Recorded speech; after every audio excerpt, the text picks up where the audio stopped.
You knocked the shit out of Jake Paul. And you know what? I hope you knock the fuck out of Jake Paul. Knock him out. Angels and demons fighting in the deep end. I turn all my weakness into something I believe in. Every scar, every doubt, that's fuel when I speak. Welcome to the battle where the broken get free. Yeah.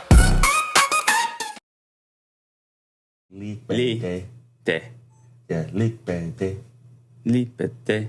There you go. If you treat it like So when we went to Italy, yeah, it was like my uncles and aunts have these names, and I told them, I said, it's 3 years. I get a 3-year mark where you get me grace to get your name down. Dami, I got. Hey, you know what's funny? Dami is short for Lua Dami Larry. Really? Yeah, that's cool. 13 letters of man. Dami Lepede. Welcome to Angels and Demons podcast. It's a pleasure to have you on Thanks here. for having me, Benny. Thanks so much, man. This is crazy. Like I said earlier, off camera, we were literally in people's mouths, and then I blink, and now we're here. Like, look at this, man. It's awesome, man. It's amazing. Life is incredible. And, music is the universal language of mankind, and we've got a music legend here. Here. Hey, no, I ain't a legend just yet, but I plan to make my mark on this world. Definitely not. I'm so glad that people like you can really look at me and see something like that. All glory to the Most High, honestly. It's not me, but I do my best. Music and mental health are so correlated nowadays. I mean, people go into modes where they just go and listen to music to unwind, to get amped up for workouts, to do any part of their day at the nighttime, have a good time, whatever it is.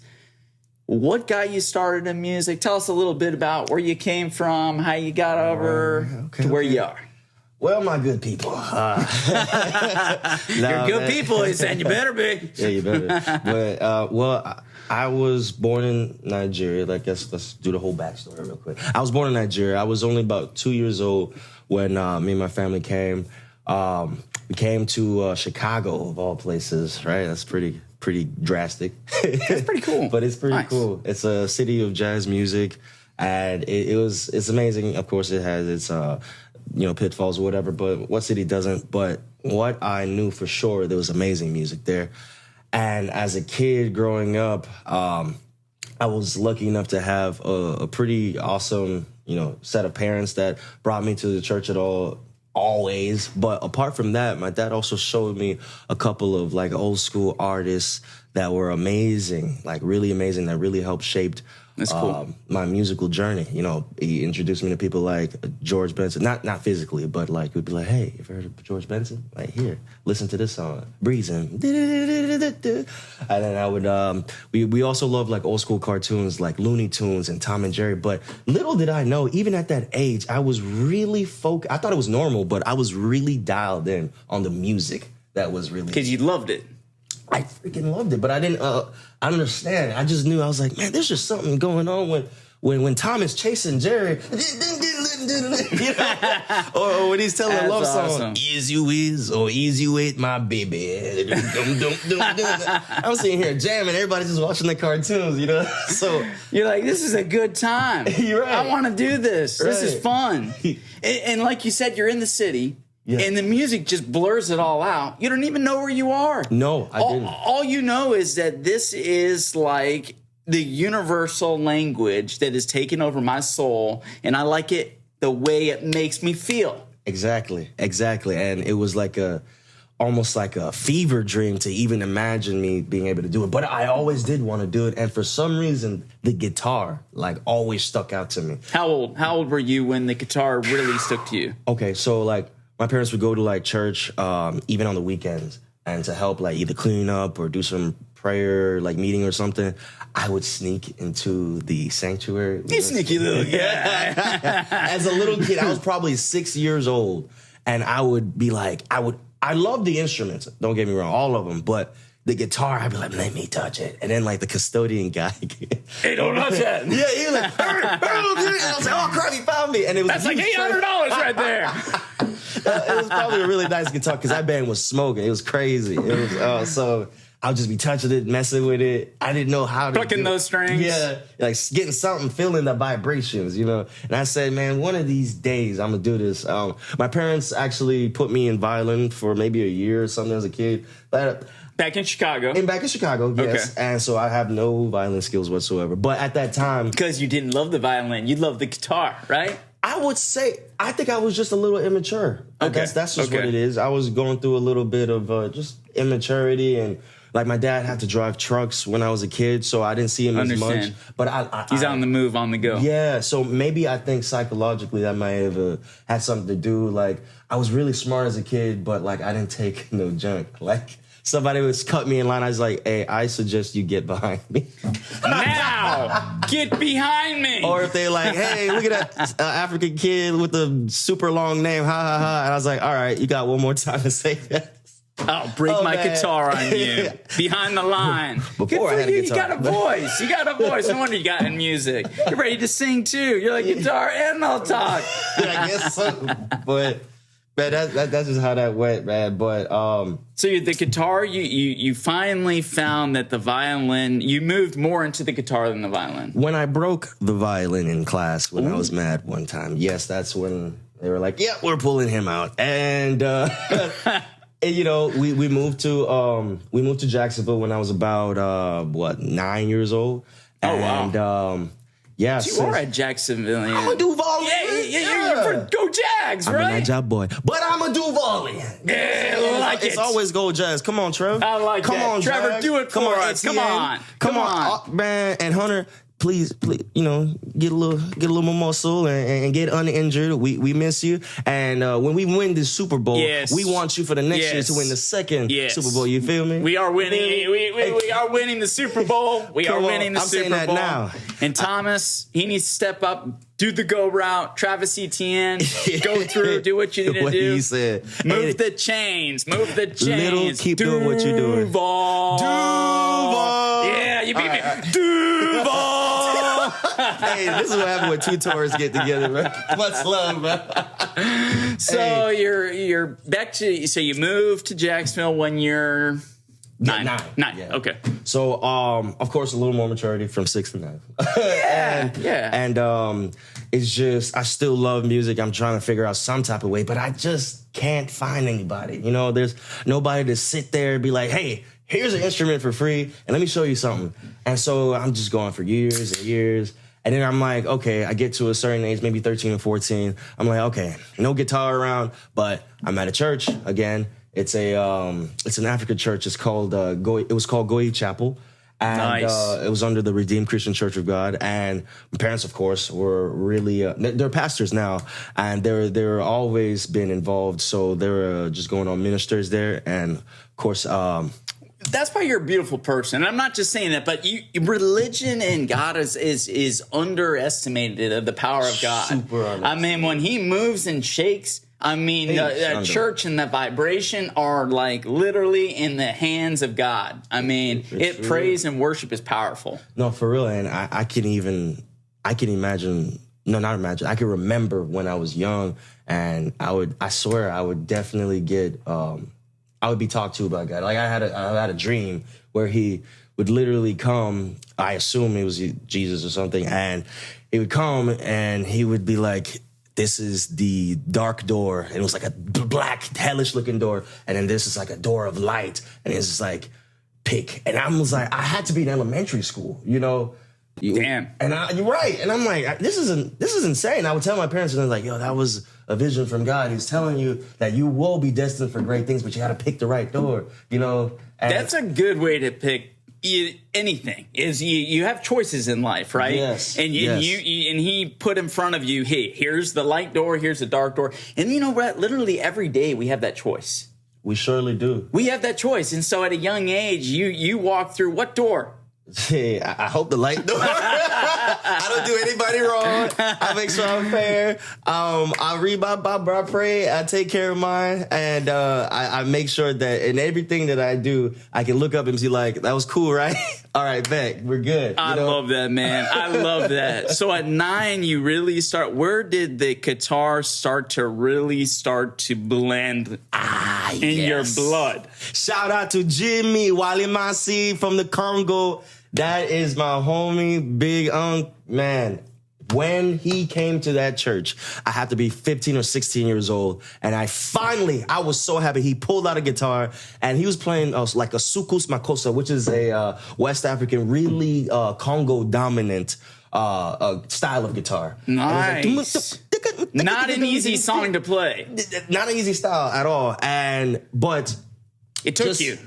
Yes, but I won't even say that I learned that style because I'm not a sukus player, but I will be.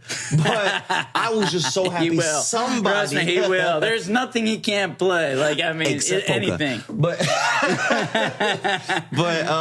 man, I was so excited because I had messed with drums, played around with keys, but I was never broke the violin. And my instrument, it finally came. And so I begged that guy. I was like, yo, Jimmy, please, let's just show me something. And like, hey, can I please just borrow your guitar too? Because I know you have more than one. Man, he did it. Jimmy. And that was the turning point of my whole life because I was obsessed. It was like my long lost partner had finally arrived and it was an electric guitar with no amp and I didn't care. I remember getting that guitar that first day after receiving those first open chords, E minor, G, D, C. And literally my mom would go to the store. She's like, you don't want to come in? I was like, no, I'll be in the car. Sitting on just going like, yeah, we're going to get this thing. You loved it. You were addicted. You were addicted. Yes, you were addicted to music. And that is beautiful. Yeah. It took you. That Jimmy and Dami were taken and meant to be something special. He was my destiny helper. He was one of them. And I have quite a few, but I believe he was my first destiny helper in music. Thank you. That's quite a shout out. I mean, an influential person that really sets you on the path to what you truly love. Not just what you're doing in life, but I ask people, are you happy? Do you love what you do? And you love it. You knew it from a small, young age that this was your destiny. Now, you know what? Music is often described as the therapy without words. And when did you first realize that music was helping you emotionally, not just your audience? Shoot. Well, when I first started practicing and playing, it would be for hours on end. And it would be like everybody's outside and I'm inside making sure I got the next step in this. Like, it was like levels to me. But it was crazy from what I can really draw on. My first emotional experience was learning like this, I believe it was We Fall Down, But We Get Up, a gospel song. And I was in church and I had to play that. Was it that song or what? It was either that song. That's a beautiful song. It so is, but it was either that song or another one where I think it was the saxophone that goes in, but I kind of transcribed it on guitar. And it was a simple melody, but man, it was like, it really spoke to me. Whatever that I felt sad about as a young teenage guy or whatever, it felt like that energy was able to be brought out of me on a physical instrument and it was your refuge for during stress, doubt, or burnout. Gone. Basically, man. It's like incredible. Or I won't say it's just gone because like that type of things that deal with your spirit, with your emotions, it never just disappears completely, especially not like that. It's all process, but it is the first step it's like a cheat code in a process. It helps you like in a way that words can't. I like that. That's a good expression. Yes. I'm gonna steal that from you.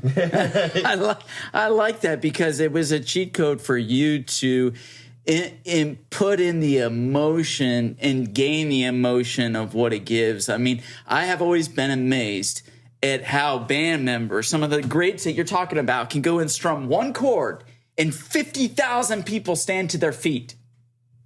Talk about the power of music. Man, that's something that it's like, ever watch? Oh, of course you have. Michael Jackson. Yes. He shows up in his show. I like it, man. And yes. like everyone stands to their feet, goes and nuts. then when he kicks off with his dance move, with his singing, it's like goosebumps. Why are we receiving that? It's obviously something that goes beyond science. It's spiritual. It is spiritual, and it's emotionally healing and physically, where people go towards it because they're like, man, I've been having a long week, a long month. I'm just my mental health is drained. They go get good music and they feel better. And so you have really, participated so much in that. And through that, your listeners are in a way changed for life. From what your love of music has done, you have been able to give that to your listeners. Hey, once again, all glory to the Most High. I just got a message yesterday from somebody who heard me last year, June 2025. And she just basically said, that, man, that was a magnificent time that changed me. And I play that video I took of you almost daily, and I review it often. She told me in a message, it was just like she felt seen, heard. She felt more than beautiful. She felt like it really touched her soul, and it wasn't even on that type of time. Like, a woman just DM'd you. Like, no. And that's not even the first time somebody's told me that. Somebody at a show called me to the side. He's like, bro, I'm not even religious, bro, but like, I felt God in your playing. Like, that's why I said, that's awesome. All glory to the Most High, because awesome, I can't explain that. I'm not even that good to me, And how does that make you feel? It's extremely humbling, man. I came to this country with my parents. We didn't have nothing, man. We just had the clothes back on to our Chicago. Back. Yeah. To those years that you remember, probably in a 1-bedroom apartment with two. I have 2 other sisters. Okay, so 2 sisters, you and your parents in a 1-bedroom apartment in Chicago, grinding. Your dad's driving. He's driving a truck. Yeah, trying to put food on the table. And you're a part of God's community in the church. And I'm just a kid, just hoping and praying that one day I'll see different. But at the same time, I'm also like thankful of like, hey, at least we have a roof over our head. We have food. I have my family, and we were good. You're together. We were together. Exactly. You're together. And so connection with other people was important and something that I strove to. I didn't realize that it was through music, because music to me at that time was just something that was amazing, that made me feel in a way that was indescribable. And so, good way to put it. Yeah, indescribable feeling. Indescribable. And once you're able to actually bring it and make it a part of you, and kind of like transverse, it's like alchemy or something. Transverse, that's twist. Yes, you got into vibrations and sending it to somebody else for the vibration to hit them and hit their soul the same way, and they somehow feel the same feeling. It's incredible. Now, Dami, obviously you didn't just become this natural, amazing guitarist, master guitarist. What years you were walking us through? To go back a little bit, when did things really click to where your music theory and knowing to play by ear, to understand music, what age, walk me through, when did that really come to you? I guess the process would have been, after, playing in church so much, at that specific style of church. It was African style church. So how many years was that? That was up until like somewhere 15 to maybe 17. Okay, maybe 18, and number of years. Yes, and because it's like in high school, I joined the jazz band, so I got to hear some of that type of style. I got introduced into What were you playing in jazz band in high school? Guitar, yeah. Wow. So that was my first... You don't hear that a lot. Someone playing the guitar in a high school jazz band. But, actually you do. I'm thinking like a band, but in a jazz band, I guess you would, right? Shout out to Solomon. There you go. They challenged me. They were like, yeah, you haven't read music ever, have you? I was like, nope. Wow. You're going to do it today. Because it was all by ear to that point? Yes, all by ear up to that point. So that's like the Beatles. The Beatles, like literally until they got back from India, I guess they played all by ear. And then they had a music engineer that came over to them and said, hey, you want to take it to the next level? And they were like, yes. And they were like, well, you got to know music theory then. And then they kind of broke out on a different level because they weren't just by ear. So many bands are by ear, which is incredible. That just like any language, you listen to it long enough, you can learn it. But to open the textbook up and understand the actual mechanics of the language is a different story. It's a completely different story. And this is what a lot of people get wrong. Reading music is important in a sense, but the greats had two things going for them: their ear and their music theory, whether it was by paper or was a strong internal knowledge of music theory, like the number system, truly knowing like some, Dorian's in relation to your style and what that really works for you. So reading music, yes, it helped me to an extent, but my ear and truly knowing music theory it was extremely powerful tools that when I eventually did go to college and changed my major. Sorry, parents. I know you're probably still a little mad about that. Nigerians, it's either you're a doctor, you're a lawyer, you're an engineer, you failed in life. But except Dami, because he is go to YouTube, go to Instagram, go to TikTok, listen to this Dami. He goes on with these bands and blows the parts away. Okay, like he knows how to make the guitar sing like you've never heard before, like Jimi Hendrix, like Eric Clapton. The list goes on and on and on. Some of the greatest guitar players. You can make a guitar sing like I've never heard before. Man, thank you, man. And it brings joy to you. It brings joy to others. And you love what you do. It puts a smile on your face. And your path to there is, like life is hard, right? Life is hard. I mean, very few get handed a golden spoon. Most come from nothing and they work their ass off and then they climb up and then they become something. And you have put in that work. Anyone that knows or needs of an amazing lead guitarist, you're looking at him. Oh, man, thanks. You're looking at him. I mean, you're looking at him. We put the links on there for you to listen and hear what Dami can play. I mean, list some of the artists you played with. KaMillion. Well, yep.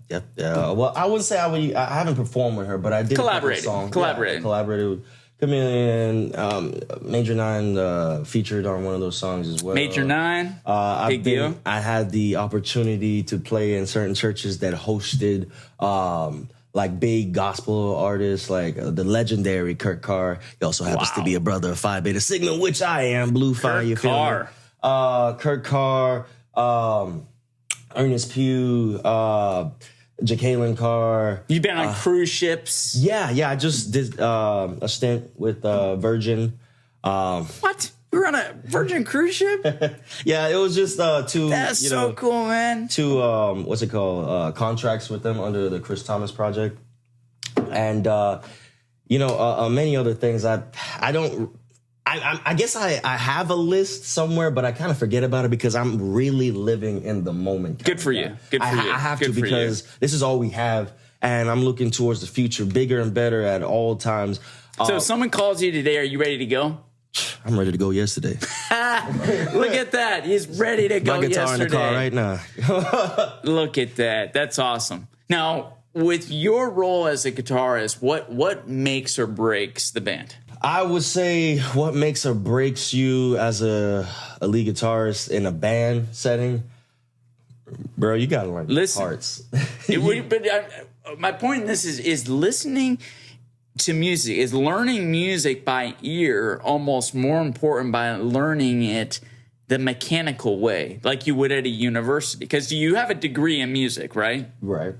And so did you find out the degree in music was more beneficial, the school opportunity playing in the jazz band, or just doing it yourself? Well, I could have very easily just stuck with the degree I was and then still done music, but I felt I wasn't able to truly put out exactly what I felt and wanted to on my guitar. I couldn't put out my full emotions that I was feeling on it. My vocabulary was limited. And so I felt like I knew that I needed a little extra help, because just somebody being like, oh, you sound good, you sound great. But then you're listening to people like Eric Gales, who Eric Gales. Oh my gosh, Oh putting my. his whole emotion into every note. And Closing his eyes. Like, I mean, Closing, just it's almost like he's in another world. Right, but then he'll flip that in like a blues rock, and then he'll quiet everybody and be like, do do do do do do do do, play Fur Elise on guitar. It's just like, okay, God. nah, bro, I gotta be able to do something like that. Hell yeah. You know what I'm saying? Hell yeah. And you do. You do have that. You do get. I watched countless of you putting your love and spirit into that guitar, and your emotions come out through it. Yeah, bro. How you feel that day? Yeah, bro. That's incredible. And that couldn't have been for me, because everybody's different, you know, but for me, I had to learn my music theory top to bottom for how it works for me. I had to develop even better ear training, which you can. There's ear training exercises. I had to sit there and really listen, not just for my part in the song, but for everybody's part, because music is a soup. It's like a vegetable, not vegetable soup, but alphabet soup. A, B, C, D, E, F, G. Like, it has to all kind of just work together. So give us a physical example. Here we're using the analogy as music as a soup. And so what component in music theory and playing by ear did you realize that there were two very important factors that you connected that was life-changing in terms of you being the best guitarist you can? I would say when you would listen to you break a song down to the basics, the heartbeat, that kick. Okay, we got that, right? That's the heartbeat. So now you know your tempo. You know, yeah, what's that? That's the snare. Speed Let's up. go, Dami and me. So then we got the yes, please. Woo!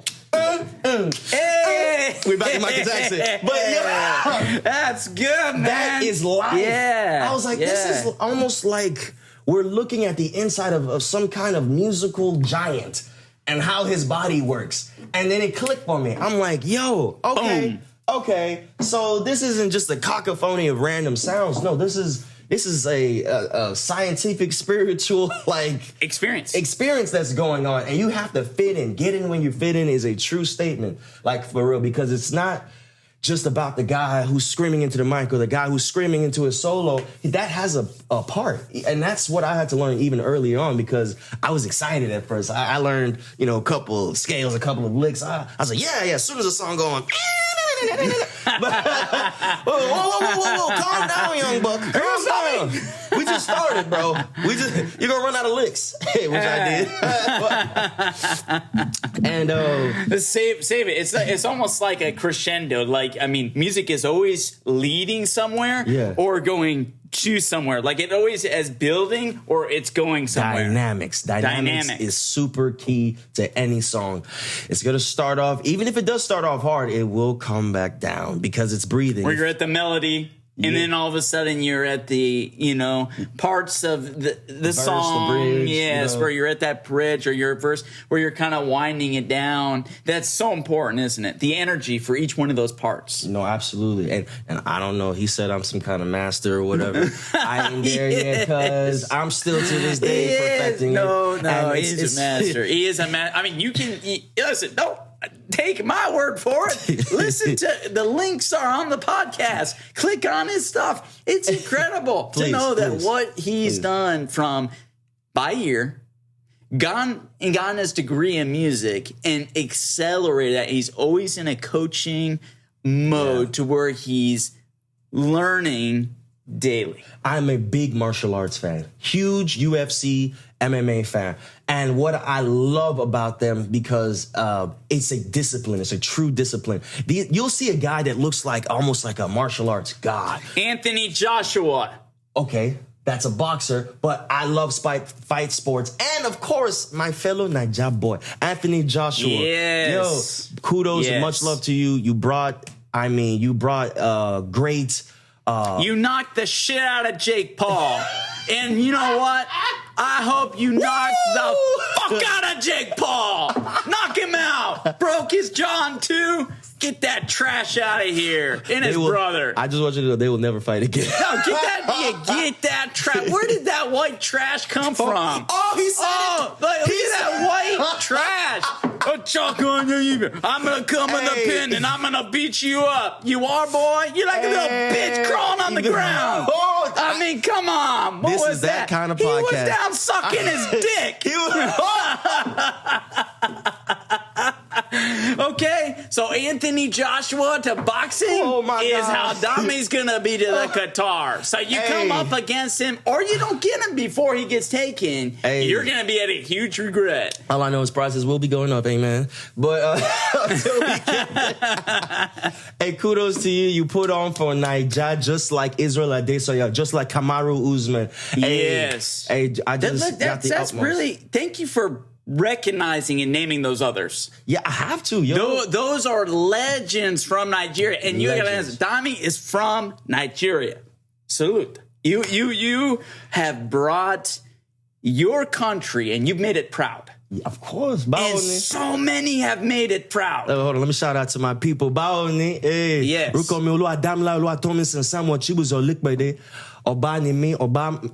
My family, my dad, my great grandfather, his name was Oba Likbede. If you know, you know. Hey, much love to you guys. Amen. Much love to my people, my family back home. Hey, I do it all for you guys, really. I do, because like we said, if you're not a doctor or a lawyer or an engineer, you have never made it. But Dami, Olua Damilara has made it, and I will continue to be making it. And remember, music is the universal language of mankind. Meaning, yes, he is speaking not to one individual, not to this gender, not to this race, not to this specific, to all people. This show, Angels and Demons podcast, is for mental health. Dami is improving people's mental health daily by making music powerful and by having people even send them, like he said, personal messages after a show saying, what? Give me one more example, because that's the stuff that I know that really sews in a piece of fabric that you just relish. I mean, it's extremely humbling. I could say there was a guy that, felt like kind of quitting, if you know what I mean, like quitting in this life. And it can happen to anybody, at any time in their life because of it's hard. It truly is hard. You almost want to give up. Yeah. You want to give up. You want to smash the guitar. No, we're not smashing. No, we're not smashing the guitar. But I mean, the thing is, you're right. You're tapping into something here that really the audience needs to hear this part.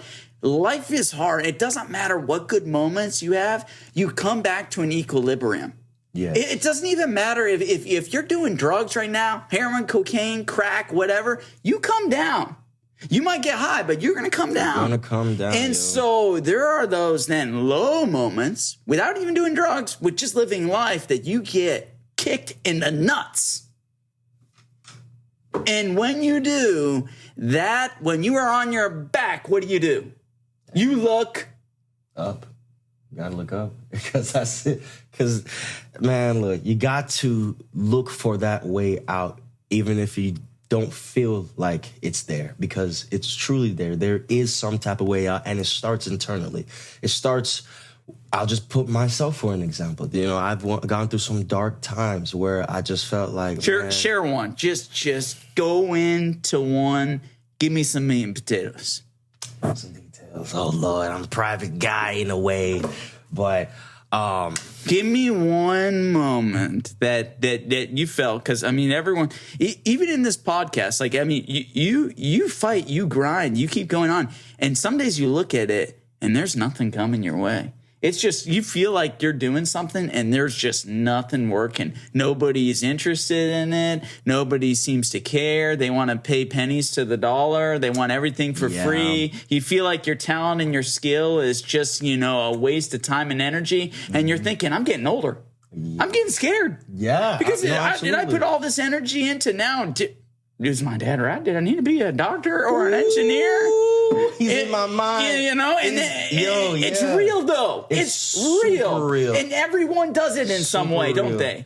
And it becomes the more you realize that the traction isn't gaining, the more that a Xanax bar becomes essential. No, I'm just joking. But I'm saying, say no to drugs. Yeah, no drugs. No drugs. Say no drugs. Nah. But you know what I mean. You are in a cave. You feel like the world is pressed on you because you're not getting the calls that you want. You know what level you are, but you're not getting the gigs maybe you want. So what is a tangible story where you felt defeated, where a bridge jumping over would have felt better than waking up the next day? I'll tell you what, give you something that everybody can relate on. Everybody can remember the years in COVID, right? No matter who you were, unless I guess you were what they would call an essential worker or whatever. For the most part, everybody was suffering. They got a hit. But the people that suffered the most were the people that sole job, like me, were to entertain people. Who are we entertaining? Everybody's inside. Who are we playing to? Who are we teaching? Everything suddenly had to get this online shift that, that was just survival mode. It really wasn't somewhere to thrive on. Especially, and I can remember I had started meeting a lot of good, great people like Omarosa. I did a couple great shows. I had some contracts. I was supposed to be around the world. And then all of a sudden, it was like pulled out from a rug was pulled out from under me. And I smacked the back of my head on that floor. And I realized, bro, you don't have nothing coming in. You probably have a measly income. And at that time, I was with the mother of my child. We're no longer together. I had my daughter on the way. It went from the highest highs. Even my parents were starting to acknowledge me at that time. Highest highs, being in front of people adoring, and then suddenly nothing. And I was at the lowest I've probably ever been. All of a sudden there's big problems in the home. There was already problems, but it just got worse because, of course, as a man that provides, when you're no longer able to provide, things will just take a downhill way, especially when you're not with the person that's really supposed to be for you. And then you have a child, my only child on the way. She comes in and it's just, I remember the time. It was a time where I felt like, man, is this really worth it being here? But somehow, some way, even if it wasn't making me money, and this is the greatest thing, actually, I started guitar and music before any type of money. I didn't even fathom or think about any type of... Before that even came. And I don't think people really realize that for musicians, for restaurant owners, during COVID, and obviously most people realize things were shut down. Meaning that you could not do anything. People that were like booming in the music industry in LA were coming over for piano jobs on the outside picnic areas because it was considered COVID friendly. They were starting to do anything they could because it was their way of living. And so, that's a really great example because as a musician, you're in-house, you're in venues, you're in front of people. And so that was like a taboo thing at the time. It was like, you're not going to do that. So the thoughts of what do my parents, folks think of me? What is my career? Did I make the right decision? Did I make the wrong decision? And all of that starts coming in. And listen, COVID didn't end in 2 weeks. It didn't end in a month. Years. And so this man right here, that's a great example pulling through because your industry was music and it took you guts to get through that. But you did it. I certainly did. But you know what's funny? Everything happens for a reason. After that, it scared me to the point where I was like, okay, maybe my parents are right, but I still cannot let go of my passion. So I will appease them in a certain way. I will touch the field that I was going to be. I was supposed to be a dentist before I switched my That's major. how we met. That's how we met. I switched to be, I went to DA school or whatever. Just because I was like, okay, I don't want to fully commit to being like a hygienist or a dentist. I just want to see if I I like this at all, but I could still have enough time to still do music. So I became a dental assistant, and then it was one day I was using like some kind of temp service or whatever app, and then I somehow landed in whatever that office was. Yeah, some random office. And we just bumped shoulders and we're both love music. And so we just both when you run by someone that loves music, you just instantly just vibe. But also good energy, man. Yes, I believe yes. You had the best energy in that office. It was just easy to talk to you. We worked hand in hand. I think I showed that I was a hard worker and also relatable and just, a cool guy to be around. And, bro, I'm just glad to have met you, bro. I'm glad to see where you got. Kudos. And I'm glad for you to have seen, what I'm doing and seeing the vision in that. It's cool to see how many years ago that was. God, I mean, it's crazy, man. Time is crazy. That was so many years ago. But I mean, what's crazy is, where you are now in life. I am where I am in life. I'm doing podcasting. You're doing your music. Wonderful gigs, podcast. And we kept to our strengths. And I'll tell you what, my mom and dad were very against me starting a podcast. So listen, I get it. And so as you go on and you hit those valleys, it's like, well, I told you that, it was very clear that these things were good and these were bad. And so you have to be respectful to your parents. It says there was one scripture in the Bible that says, honor your mother and your father and your days will be long. And it's the only scripture with a promise. With a promise. With a promise. Your days will be long. Yeah. And so to go against your grain, to know what your soul, because your mom and dad bore you, but they don't know your soul. They don't.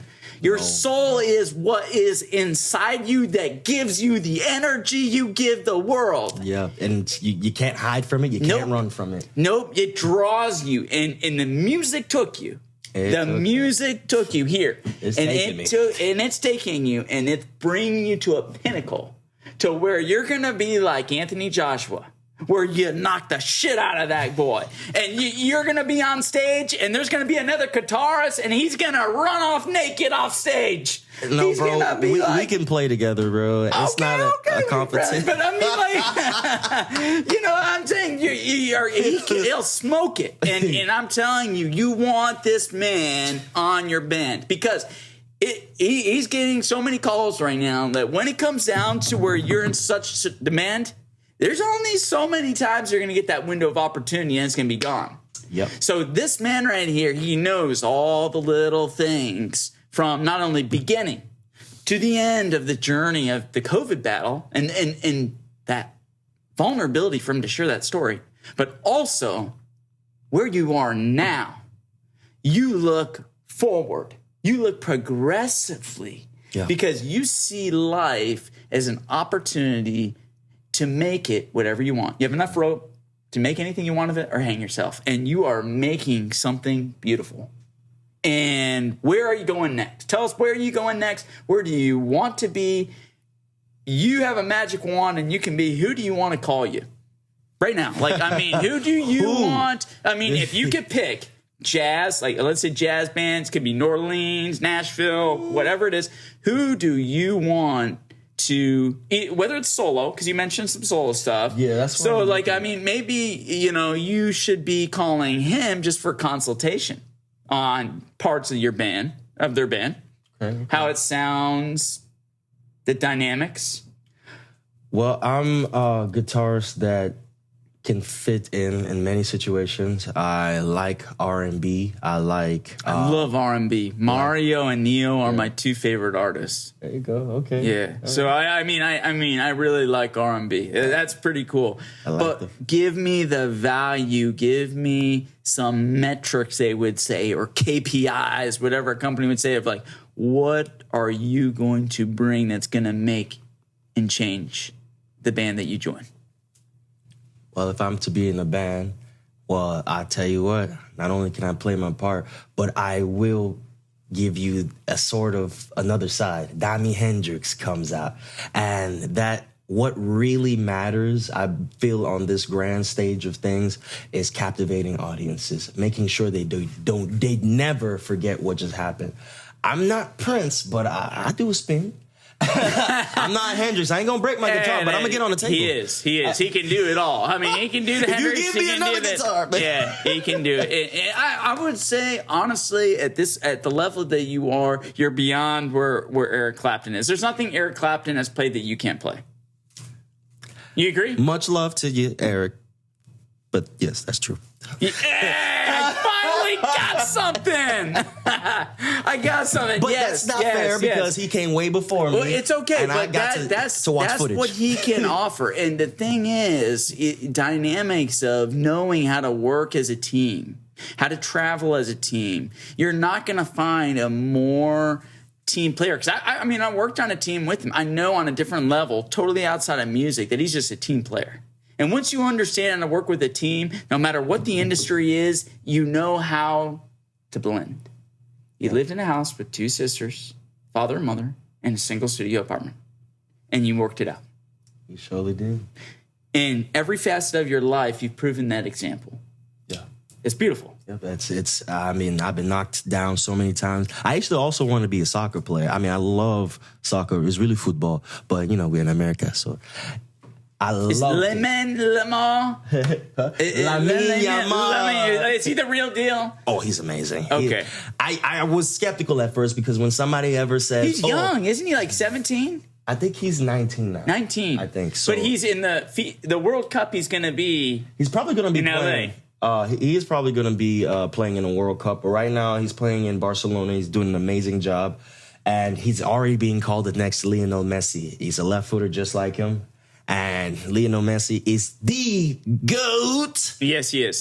Yes. Cristiano, yes, you're amazing, but you're goal scorer. If you go off his stats, yes, he is definitely the GOAT. He's the Tom Brady of football, soccer, whatever. I feel like he goes beyond that because he plays multiple parts. This guy, to this day, he brought Miami. That was nothing. Yes, and Intel, yeah, Miami. In 2 years, yes. he won a championship. Yes, that's unheard of. That's amazing. And when we talk about him at the twilight of his career, just for a quick moment, like clearances, passing attempts, shot at the goal, dribble, tackles, amount of yellow cards, free red kicks, cards, like penalties.